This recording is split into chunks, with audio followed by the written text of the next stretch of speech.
the golden coast of Tekirdağ. Denise had heard stories about Tekirdağ, the city where Europe meets Asia, and where the land is painted gold and blue. She arrived with her cousin Mert, eager to start their adventure in Thrace. "Look, Denise," Mert cried, pointing across the bright landscape. "These are our famous sunflower fields. They follow the sun all day long. And further back, the soil is perfect for grapes. Tekirdağ is known for its beautiful vineyards." After the golden fields, they traveled toward the water. Tekirdağ sits right on the coast of the Sea of Marmara. The air smelled salty and fresh. "It feels like we're on the edge of the world," Denise whispered, watching the clear blue waves. Mert grabbed Denise's hand.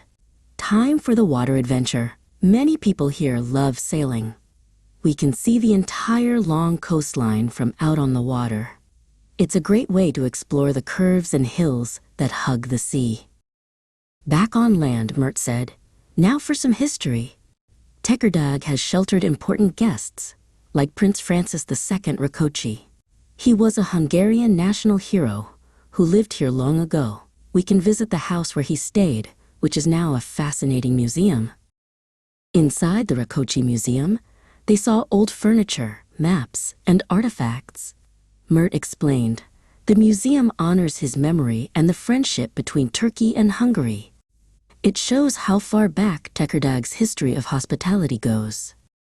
Later that afternoon, they walked through the lively city streets. Tekirdağ is full of bustling markets and friendly people. Denise noticed how many buildings blended ancient stone foundations with newer, modern architecture. "It's time for the true local experience," Mert announced, leading Denise to a small, famous restaurant. "This is what Tekirdağ is famous for, kofte." Tekirdağ kofte is a type of grilled meatball, spiced just right and served with tangy peppers. While they ate, Denise learned a final cultural fact. Tekirdağ means gray mountain, Mert shared. But it used to be called Rodosto, and before that, even earlier names. Our city is truly a bridge between different times and different cultures. As the sun set over the Sea of Marmara, painting the sky in deep purples and oranges, Denise hugged Mert goodbye. She knew she would always remember the golden fields, the sparkling sea, the historical museums, and the delicious taste of Tekirdağ.